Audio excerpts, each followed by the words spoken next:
দীপু দাস, যার কথা মনে করতেই হৃদয়টা কেঁপে ওঠে। সহপাঠীদের লালসায়, লোভে ও মিথ্যা বানোয়াট একটি ধর্মকটূক্তির অভিযোগে আগুনে পুড়ে দগ্ধ হয়ে জীবন দিতে হয়েছিল তাকে। কি লজ্জা বাংলার বুকে। একটি শোকময়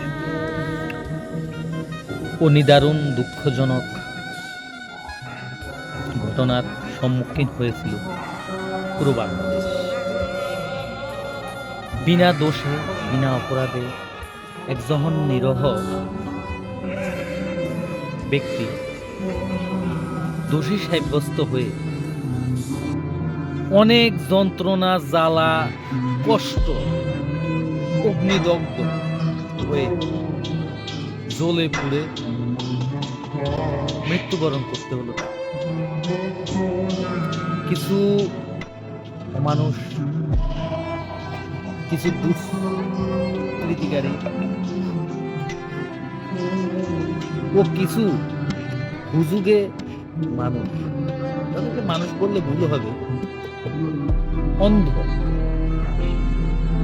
যারা একটা কথা শুনে খুব লাফালাফি, বুঝুক কিংবা না বুঝুক, জানুক অথবা না জানুক, অমুকে বলছে ওটা হয়েছে, ওই নিয়েই দৌড়াদৌড়ি, অথচ চিন্তা করলো না তাদের ভুলে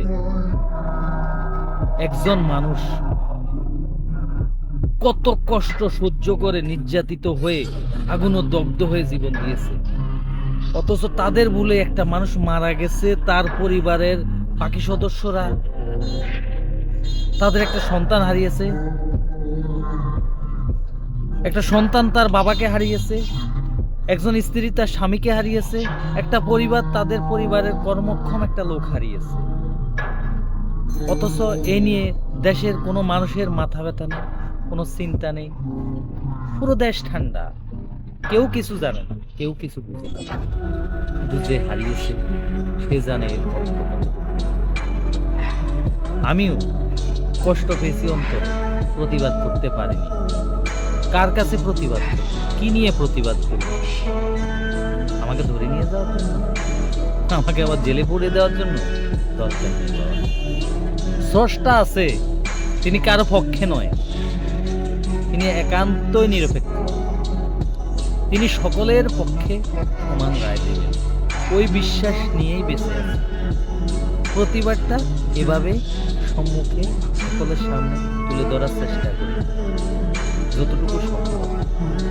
তবে এখনো সময় আছে, সবাই ভুল কথা কানে না নিয়ে, ভুল কথা ধরে কাউকে নির্যাতন না করে সবকিছু জেনে বুঝে তারপর একটা কাজ করবেন, এই অনুরোধটাই রইল।